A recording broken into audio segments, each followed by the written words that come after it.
In this video, we'll explore the different types of camera filters and how they can enhance your videos. Filters can dramatically affect your images, from controlling light to enhancing colors or creating effects. Let's dive into 3 most common filters and how they work. Neutral density filters reduce the amount of light that enters a lens. We covered this in the exposure video, but they allow you to change the overall exposure of the image without changing ISO, shutter speed, or aperture. Because of this, they allow you to use wider apertures and slower shutter speeds in bright conditions. This is useful for achieving shallow depth of field or creating motion blur for moving subjects. For example, to create motion blur in your video, you would typically lower the shutter speed. When you reduce the shutter speed, the image would get brighter. However, with an ND filter, you can make the image darker again to keep the image exposed correctly and still achieve the desired effect. ND filters come in various strengths and are typically measured in stops, which indicates how much light they block. The typical strengths that I use are ND8 or ND16. However, I have variable ND filters which allow me to dial in exactly without needing to change the filter every time. I also use filters on my drone. Some drones have fixed apertures, meaning you can't darken the image any further after a certain point. On a bright day, this can result in overexposure and amateur looking footage. Polarizing filters help reduce reflections and glare from surfaces like glass or water.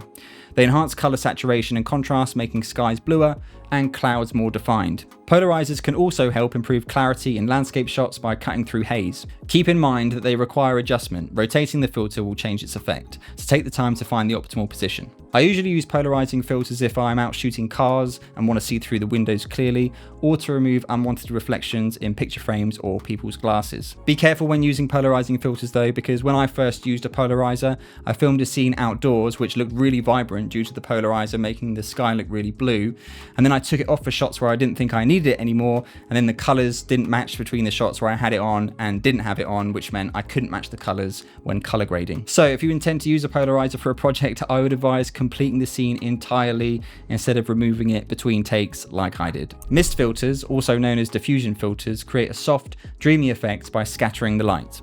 They add a haze to highlights and can soften skin tones, which is especially useful since modern digital cameras produce sharp images that can look too perfect and less cinematic or film-like. While sharp images work well for product commercials, properties, and automotive shots, they can be less flattering for people.